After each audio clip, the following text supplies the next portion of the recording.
फूट डालो और राज करो। एक उनके पास एक नीति थी कि देश में मुसलमानों को और हिंदुओं को आपस में लड़ाई और राज करिए।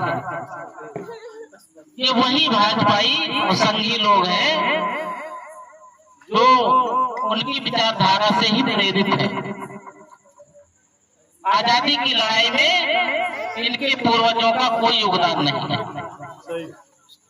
आरएसएस भारत छोड़ो आंदोलन जब चालू किया गया तो उसका विरोध किया बहुत से लोग, जो पढ़ने लिखने वाले लोग हैं वो जानते हैं।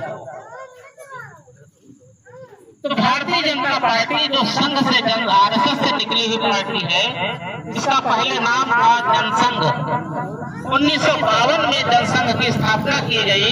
जब देश आजाद हो गया तो ये लोग शुरू से जो भारत के लोकतंत्र के खिलाफ है। आरएसएस ने तिरंगा झंडा अपने मुख्यालय में 52 सालों तक नहीं फहराया। ये संविधान विरोधी लोग हैं, ये लोकतंत्र विरोधी लोग हैं। संघ से निकली हुई ये भारतीय जनता पार्टी ये तो मजबूरी में लोकतंत्र को ढो रही है। लोकतंत्र में और संविधान में कोई भी विश्वास नहीं,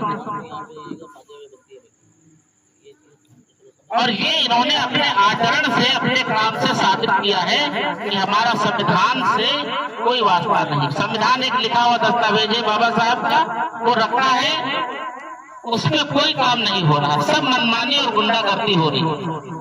तो ऐसी जालिम और जाबिर सरकार को, जो किसी के हित में नहीं काम कर रही है, सिर्फ लोगों को परेशान कर रही है, जिसके पास शिक्षा के लिए कोई नीति नहीं है, जिसके लिए बेरोजगारी के लिए कोई नीति नहीं है, जिसके महंगाई को कम करने के लिए कोई नीति नहीं है, महंगाई भस्मासुर बनती जा रही है। हमारा नौजवान पढ़ा लिखा आदमी बेरोजगार है, गरीब गरीब होता जा रहा है, अमीर अमीर होता जा रहा है। ये गुजरात के बनिया पूरे देश को लूट रहे हैं। तो गुजराती बेचने वाले हैं और दो गुजराती खरीदने वाले हैं। मोदी और अमित शाह कितने भी सरकारी संसाधन थे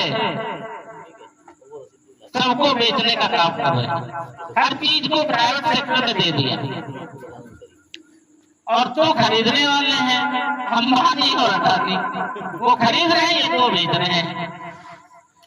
गुजराती बहुत ही व्यापारी मानसिकता का आदमी होता है। गुजराती जो आदमी होता है वो विशुद्ध रूप से बिजनेसमैन होता है, और गुजरात का बनिया तो बहुत ही खतरनाक होता है। और चाणक्य ने कहा था, देश का राजा दो लोगों को कभी मत बनाना। जो भारत के बहुत बड़े विद्वान हुए हैं, जिन्होंने चाणक्य नीति लिखी है, जिन्होंने अर्थशास्त्र राजनीति को बहुत बड़ा ग्रंथ लिखा है, उन्होंने कहा था कि व्यापारी को कभी भी राजा मत बनाना, और जिसका परिवार ना हो उसको कभी राजा बनाना। ना व्यापारी को बनाना राजा, और ना जिसका परिवार ना हो उसको कभी राजा मत बनाना। दुर्भाग्य ये है कि दोनों ही इस समय सत्ता पे काबिज हैं। जिनको परिवार चलाने का अनुभव नहीं है, जिनको परिवार जो चलाते हैं उनको परिवार का दर्द मालूम होता है, उनको तकलीफों का एहसास होता है, उनको परेशानियों का अंदाजा होता है।